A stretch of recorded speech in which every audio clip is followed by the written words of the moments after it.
مادرم حرفی بزن که تشنه لالاییم، من که جان میدم برایت همدم تنهاییم. من همیشه کودکم، آغوش تو جای من است، من اگر خوبم دایت پشت دنیای من است.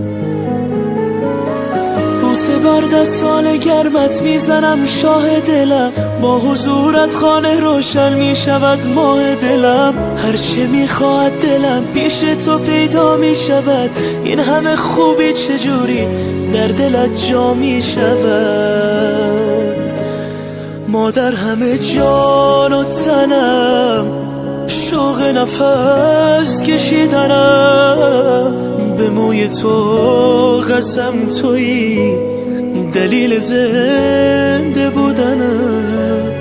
مادر همه جان و تنم، شوق نفس کشیدنم، به موی تو قسم تویی دلیل زنده بودنم، دلیل زنده بودنم.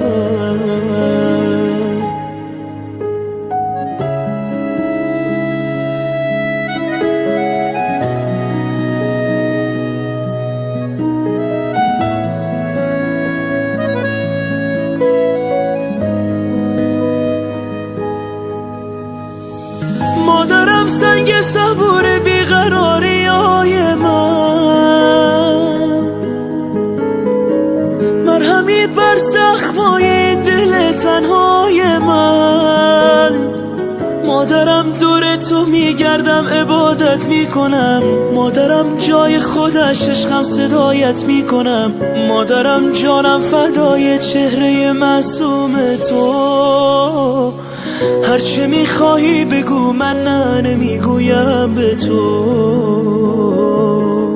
مادر همه جان و تنم، شوق نفس کشیدنم، به موی